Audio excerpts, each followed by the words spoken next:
하박국 1장 12절에서 17절 말씀을 전하겠습니다. 말씀 제목은 풀리지 않는 의문입니다.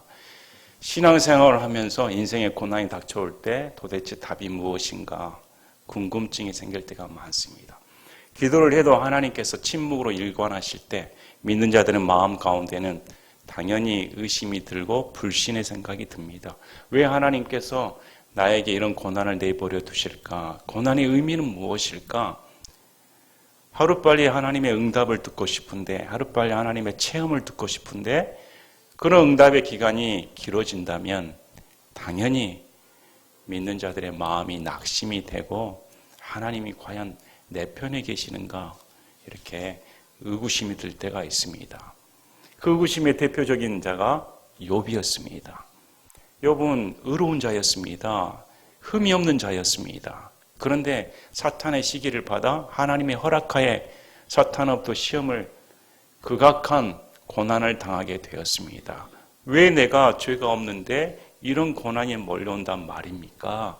그래서 욥이 하는 말이 차라리 내가 태어나지 않았더라면, 차라리 어머니 모태 속에 죽어버렸더라면, 괜히 하나님께서 나를 살려주시고 이 땅에 태어나게 해주셔서 이런 꼴을 당하게 하시는구나.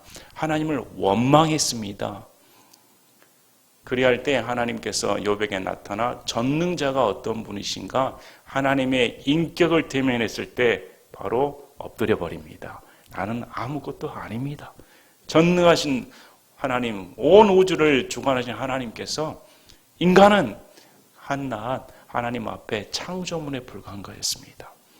그래서 인생이 고난의 답을 얻을 때는 하나님을 만나야 되는 겁니다.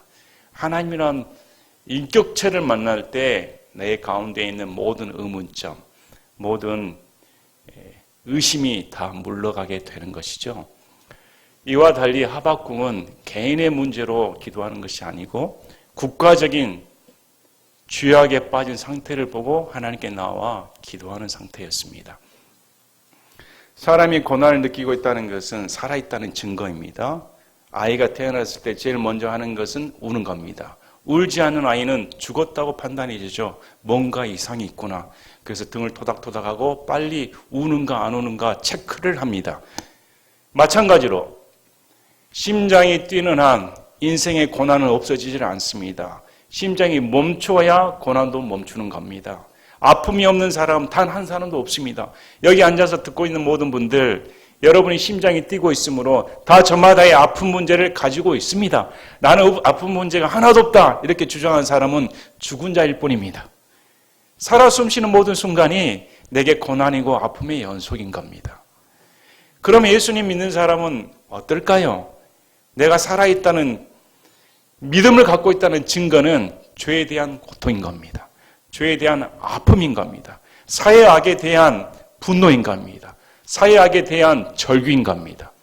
돌아가는 상황, 돌아가는 이 세상의 악한 현실을 보고 악한 세력과 악한 인간들의 사악한 면을 보고 하나님을 대적하는 모습을 보고 괴로워하는 것이 살아있는 그리스도인의 증거인 겁니다. 내가 그리스도인이라면 마땅히 세상악에 대한 분개한 감정을 느껴야 되며 이 분개한 감정을 가지고 하나님께 나와 하박국 대언자처럼 기도해야 마땅한 겁니다. 왜 하나님 이런 악을 허용하시는 겁니까? 왜 하나님께서 이 세상을 다스리고 이 나라를 다스리고 교회의 주권자가 되시는데 왜 교회 안에 이런 불법이 행하고 나라의 불법이 행하며 세상이 하나님을 대적하는 이런 일이 버젓이 벌어진단 말입니까? 하나님은 어디 계십니까? 하박국이 이렇게 기도하는 거였습니다. 그러나 자신의 기대와 달리 하나님께서 침묵으로 일관해 주셨습니다. 내가 밤낮으로 부르짖어도 하나님께서 응답하지 아니하시니 어느 때까지니까? 그가 얼마만큼 기도했을까요? 우리는 알 수 없습니다. 그러나 그가 이렇게 애타게 부르짖는 걸 보면 한두 시간 기도한 거 아닙니다. 하루 이틀 기도한 거 아닙니다. 한두 달 기도한 것이 아닙니다. 그는 연속적으로 벌어지는 도저히 변화되지 아니하는 이스라엘 백성들의 죄악상을 보고 하나님의 율법이 해이해지고 공의가 나아가지 못하며 사악한 자가 의로운 자를 에워싸 불법의 판단이 벌어지는 힘을 무기로 삼는 권력층의 그런 사악함을 보고 과연 하나님이 계시는 민족이라면 하나님께서 세우신 백성이라면 어떻게 내버려 두실 수가 있단 말입니까? 이렇게 부르짖었다는 겁니다. 우리는 어떨까요? 우리는 과연 그런 감정이 있을까? 요즘 우리 그리스도인은 숨어버립니다. 사악한 면을 보고 저건 나와 별개의 문제야. 알아서 저 사람들이 할 거야. 나는 찬송하고 부르짖고 하나님께 하는 거룩한 사람인 것처럼 행동을 합니다. 과연 그럴까요? 이것은 성경에서 비겁자로 불리는 겁니다. 성경에서는 우리 예수님께서 강도당한 사람의 선한 이웃이 누구인가? 바리새인인가? 레인인가? 다 지나쳤습니다. 나는 하나님의 말씀을 믿는 자야. 그러나 누군가는 저를 살려주겠지. 나와는 상관이 없어. 다 지나갔습니다. 그러나 사마리아 사람은 하나님의 율법을 모르는 자였습니다. 그럼에도 강도당한 이웃을 먹여주고 재워주고 입혀줍니다. 누가 강도당한 사람의 선한 이웃이냐? 오늘 예수님께서 그리스도를 믿는다고, 예수님을 믿는다고 하는 자에게 강도당하고 있는 백성들의 선한 이웃이 너희가 맞느냐 했을 때 어떻게 대답하시렵니까? 우리는 어떤 마음을 품어야 할까요? 살아있는 그리스도인이라면 사회악에 대한 울분의 감정과 아픔의 마음을 느껴야 되는 겁니다. 그래서 하박국은 이걸 가르쳐 준 겁니다. 믿는 자라면 사회악에 대해 책임을 면할 수가 없다는 겁니다. 동감해야 되는 겁니다.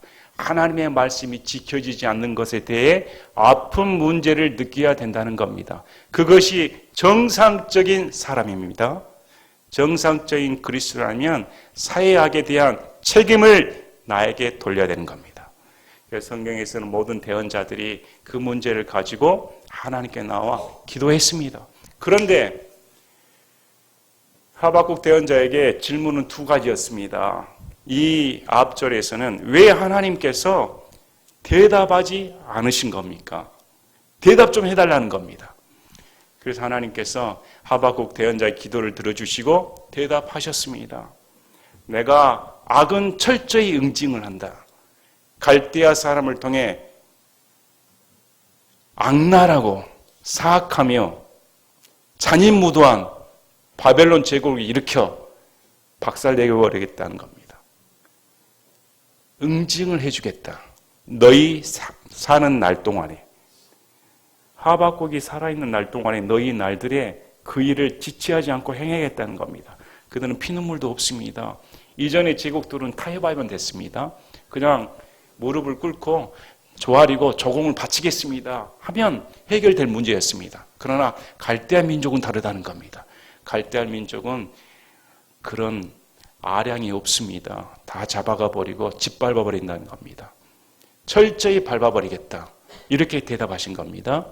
자, 여러분, 하박국이 이 대답을 들었을 때 과연 하나님 맞습니다. 이렇게 마음을 다잡았을까요? 그렇게 안 했다는 겁니다. 두 번째 응답이 하나님께서 주신 응답에 대한 두 번째 의문이 생긴 겁니다. 본문 구절에 나오는 겁니다. 왜 하나님께서 그런 식으로 답을 하신다는 겁니까? 생각지 않은 답을 하나님께서 제시하셨던 겁니다. 우리는 때로 고난보다 응답이 더 비참할 때가 있습니다. 고난의 문제를 선하게 해결해서 축복으로 다가오면 좋을 텐데 오히려 본문 구절처럼 이스라엘 죄악을 하나님의 방법대로 자신이 생각하는 방법대로 쓸어버리면 좋았을 텐데 어떻게 갈대아라는 극악무도한 민족을 일으켜서 이스라엘을 밟아버릴 수가 있다는 겁니까? 갈대아 민족은 더 나쁜 사람들 아닙니까? 이렇게 하박국이 하나님께 왜 이런 일이 벌어집니까? 하고 아뢰는 말씀입니다. 여기 병에 걸리신 분들, 또 마음에 상심이 있으신 분들, 무고한 협박에 시달리시는 분들, 애매한 고통에 다니시는 분들 처할 때가 있습니다. 기도했는데 오히려 일이 더 꼬여버리는 경우가 있습니다. 기도했다면 순순히 풀릴 줄 알았는데 오히려 더 역효과가 난 것처럼 보일 때가 있습니다. 그리할 때 우리는 더 큰 의문에 빠져버립니다. 기도해봤자 이게 더 나빠지네. 기도하면 상황이 풀릴 줄 알았는데 오히려 상황이 더 나빠져 버리네 하면 여러분의 마음은 어떨까요? 시편 73편을 보면 하나님을 믿는 자로서의 이 시대의 악을 보며 괴로워하는 장면이 나와 있습니다. 악이 형통하는 걸 보고 우리도 마찬가지 않습니까? 예수님 믿고 나서 되는 일이 없습니다. 예수님 믿으면 다 술술 풀릴 줄 알았는데 예수님 믿었더니 안 믿는 자보다 상황이 더 악화됩니다. 더 병 걸리고 더 망하고 이게 웬일입니까? 악한 자들은 떵떵거리고 살고 죽을 때도 곱게 죽더라. 그게 시편 73편 말씀입니다. 우리 한번 시편 73편 말씀을 보시겠습니다.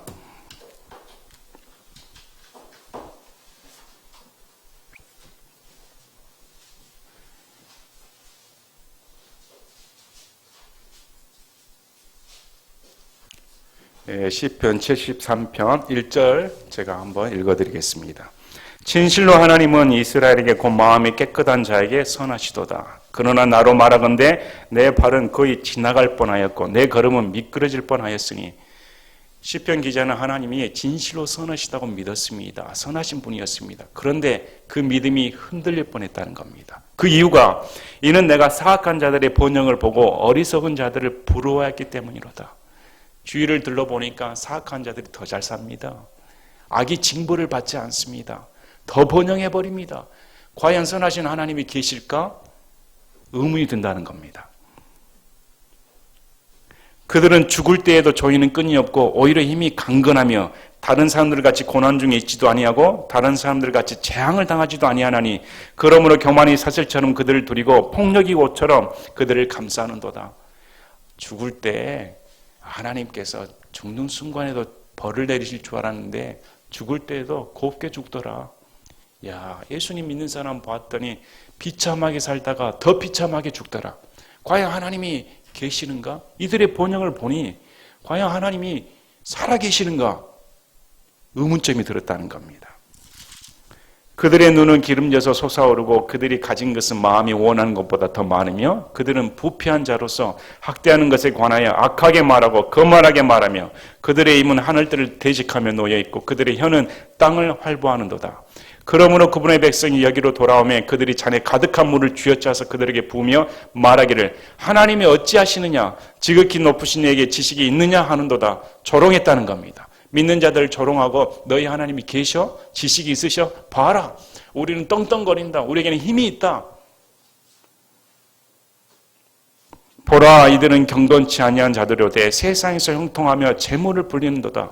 내가 내 마음을 깨끗하게 하며 내 손은 무지함 속에서 씻은 것이 참으로 헛되니 내가 종일토록 재앙을 당하며 아침마다 징계를 당하였도다. 무슨 말씀입니까? 남들은 예수님 안 믿고 남들은 하나님 안 믿고 저렇게 자기 힘을 믿고 번영하는데 나는 내 마음을 징계하며 죄로부터 멀리하며 하나님 앞에 선하게 살려고 노력하고 있는데 더 나빠지는 환경을 보니 내가 헛짓거리하고 있구나. 시편 기자가 이렇게 말을 합니다. 내가 만일 이르기를 내가 이렇게 말하리라 하면 보소서 내가 주의 자녀들의 세대를 향하여 죄를 지르다. 내가 이것을 알려고 생각한지 그것이 내게 너무 심한 아픔이 되었는데 하나님의 성소에 들어갔을 때야 비로소 그들의 종말을 내가 깨달았나이다. 분명히 주께서 그들을 미끄는 곳에 두시며 그들을 던지사 파멸에 이르게 하셨나이다. 그들이 어찌 그리 순식간에 황폐하게 되었나이까? 그들이 두려움으로 완전히 소멸되었나이다. 의심이 들었는데 마음을 가다듬고 성소에 들어가 정비하여 하나님을 다시금 생각했더니 그들은 멸망받을 수밖에 없던 존재라는 겁니다. 하나님께서 가만히 내버려 두지 않는다. 다시금 하나님을 바라볼 수 있었다는 겁니다. 우리도 이런 시편 기자의 말을 마음이 동할 때가 있습니다. 여러분들도 그럴 때가 있으셨을 겁니다. 주위 동료들을 보고 주위 친척들을 보고 내가 예수님 믿는다 해서 과연 잘된 것이 뭔가? 왜 내 삶이 이렇게 피폐해져 버렸을까?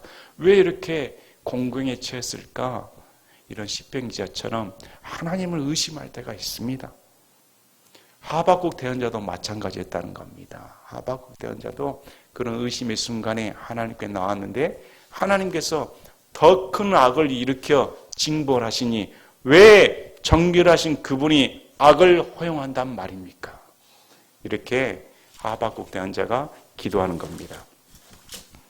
그래서 12절에 오 주 내 하나님이여 나의 거룩한 이여 주께서는 영원부터 계시지 아니하시나이까 우리가 죽지 아니하리다. 오 주여 주께서 심판하시려고 그들을 정하셨나이다. 오 능하신 하나님이여 주께서 바로잡아 주시려고 그들을 세우셨나이다.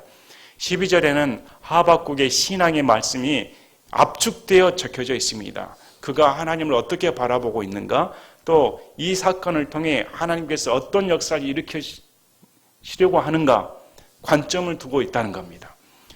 우리도 고난을 바라보는 관점이 이런 관점이 있어야 되는 겁니다. 뭐라고 말합니까? 그가 믿는 하나님은 오 주 내 하나님이여 나의 거룩한 이여. 그분은 거룩하신 분입니다. 하박국이 만난 하나님, 자신의 하나님은 거룩한 하나님이다. 악을 볼 수 없는 하나님이란 겁니다. 두 번째, 영원부터 계신다. 영원부터 계신다는 말씀은 누가 하나님을 좌지우지할 수 없다는 겁니다. 하나님은 홀로 스스로 존재하는 하나님입니다. 홀로 계획하시고 홀로 일을 역사하시며 홀로 이끄시는 분이십니다. 그리고 오능하신 하나님이여 전지전능하신 하나님이란 겁니다. 홀로 영원하신 그분, 거룩하신 그분은 전능하신 하나님이십니다. 그리고 그 다음에 우리가 죽지 아니하리다. 약속을 지키시는 분이란 겁니다. 하박국 대언자는 하나님의 신실함을 믿었습니다. 이스라엘에 행하신 약속, 내가 아브라함에 준 말씀 그 자체를 믿었습니다. 내 민족을 장성케 한다는 겁니다. 그래서 아무리 거센 악이 불러와도 이스라엘을 완전히 멸하지 않으실 것을 믿습니다. 그분은 신실하신 분이시므로 우리를 긍휼을 베풀어 주셔서 우리가 다 멸절되지 않고 죽지 아니할 겁니다. 이렇게 하나님 앞에 자신의 신앙관을 드러냅니다. 그리고 갈대아 사람을 일으킨 이유가 우리를 바로 잡아주시기 위해 세우셨습니다.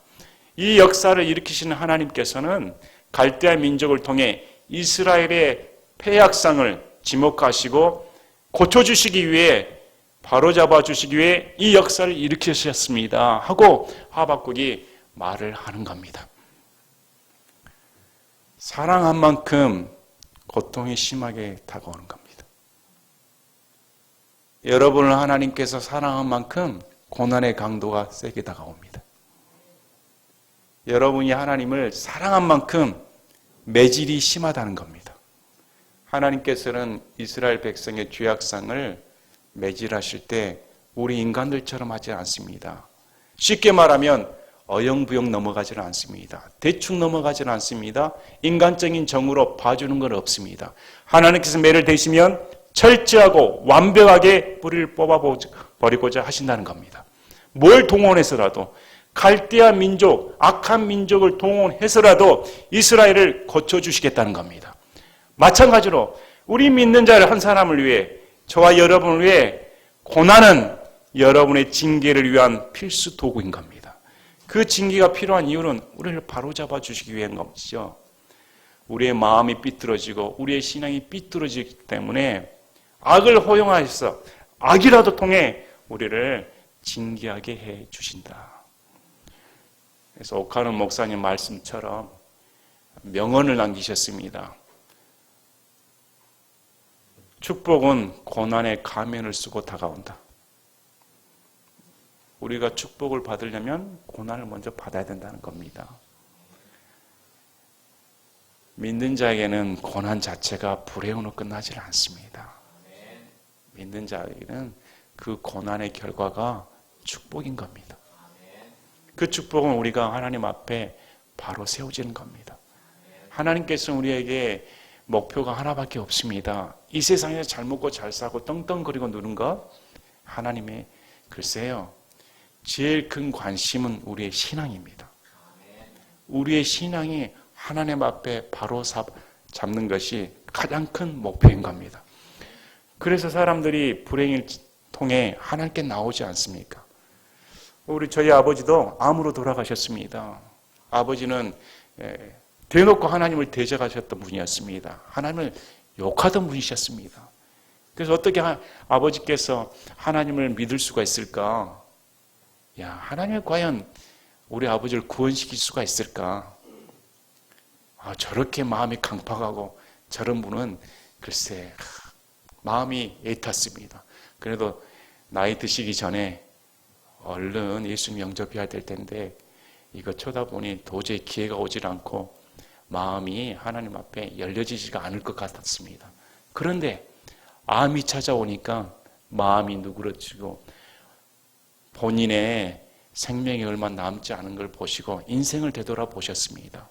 인생을 되돌아보셨을 때 자기를 의지하고 살았던 모든 것 다 내려놓으셨다는 겁니다. 그리고 예수님 영접하고 지금 하늘나라에 앉아있는 것을 믿어 의심치 않습니다. 우리의 때로는 질병이 축복의 도구로 다가올 수가 있습니다.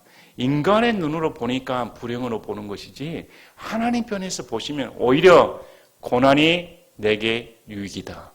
고난을 통해 내가 주의 법을 깨달았도다. 이렇게 나오는 겁니다. 그런데 하박국은 왜 갈대아 민족을 일으켰단 말입니까? 의문점이 들었습니다. 과연 악의 근원은 무엇입니까? 왜 선하신 하나님께서 더 악한 갈대아 민족을 일으켜 징벌할 수가 있단 말입니까?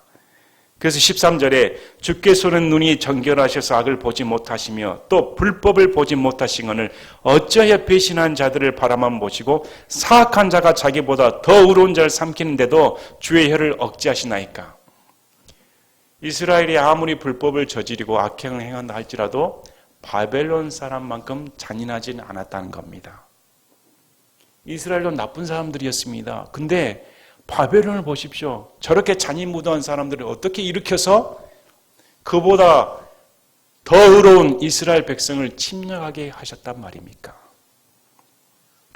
이스라엘 사람들을 징벌하시기 위해 왜 히틀러를 허용하셨단 말입니까?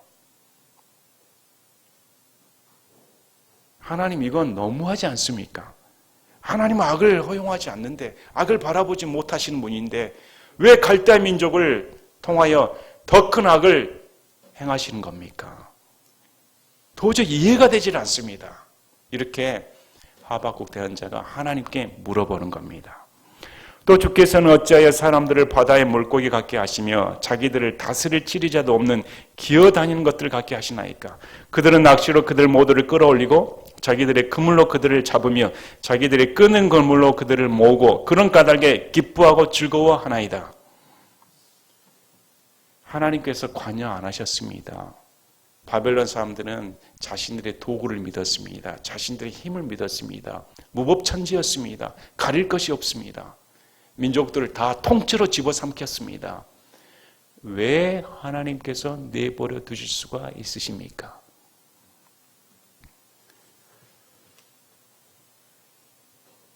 그러므로 그들이 자기들의 그물에게 희생물을 드리고 자기들의 끄는 그물에게 분향하나니 이는 그것들로 말미암아 그들의 몫이 기름지게 되고 그들의 먹을 것이 풍족하게 되기 때문이다. 이들도 멸망받아야 되지 않습니까?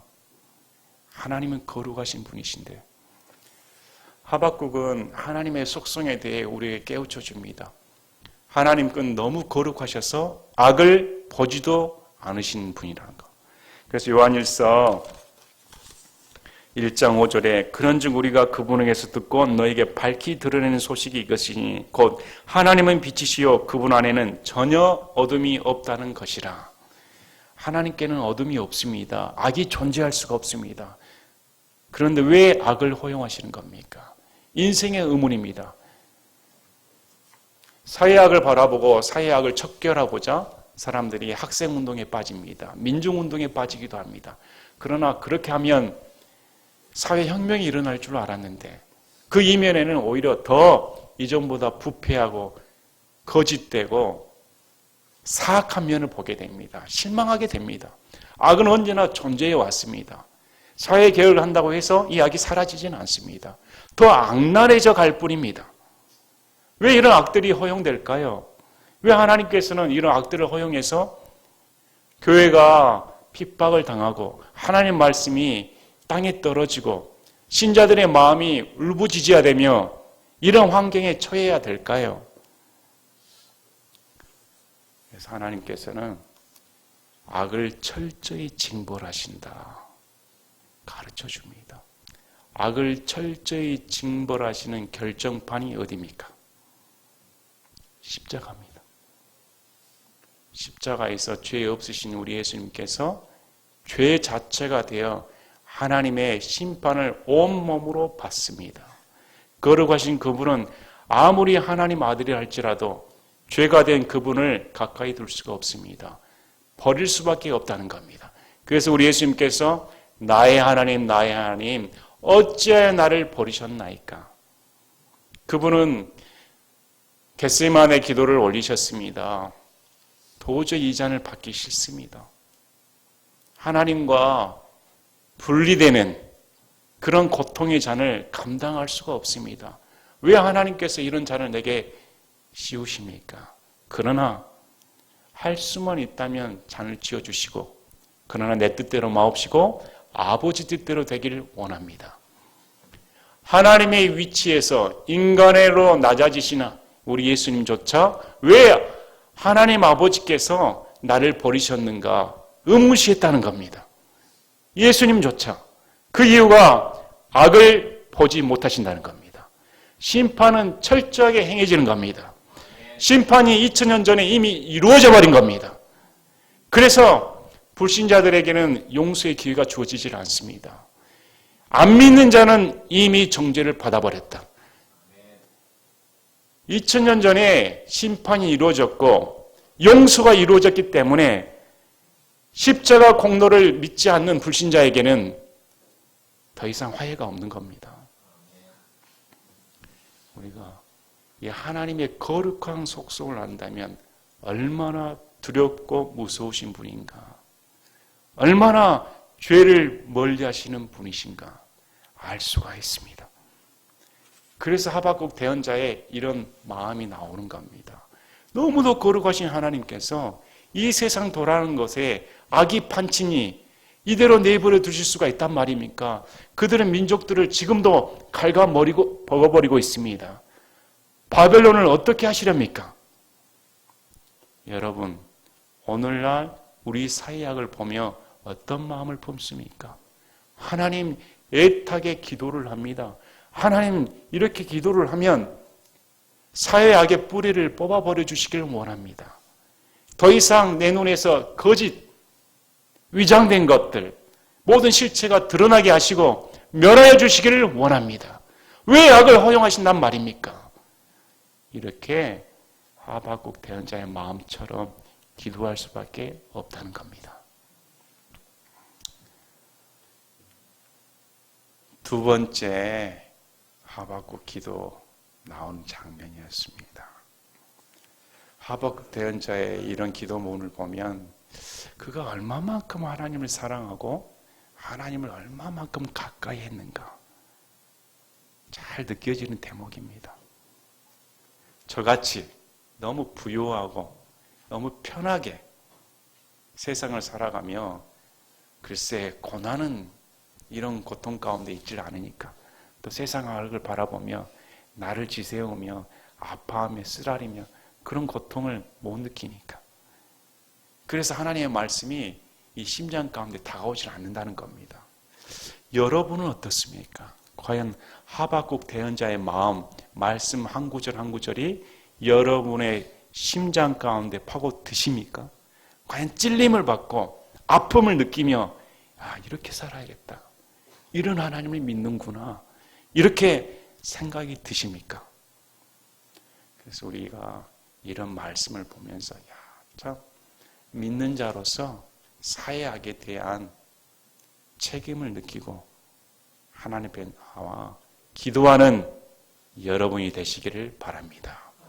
아울러 고난은 여러분에게 불행의 결과를 초래하지 않습니다. 하나님은 사랑하는 자를 징계하시고 징계하시는 목적은 멸망시키는 것이 아니고 세워주기 위함인 겁니다. 그러므로 고난이 다가올 때 이상한 일 당하는 것 같이 이상히 여기지 말고 오히려 고난을 반겨 이 고난을 통해 내가 더 성숙할 수 있으며 하나님을 더 알 수 있는 좋은 축복의 시간임을 명심하시기를 바랍니다. 제가 기도하고 마치겠습니다.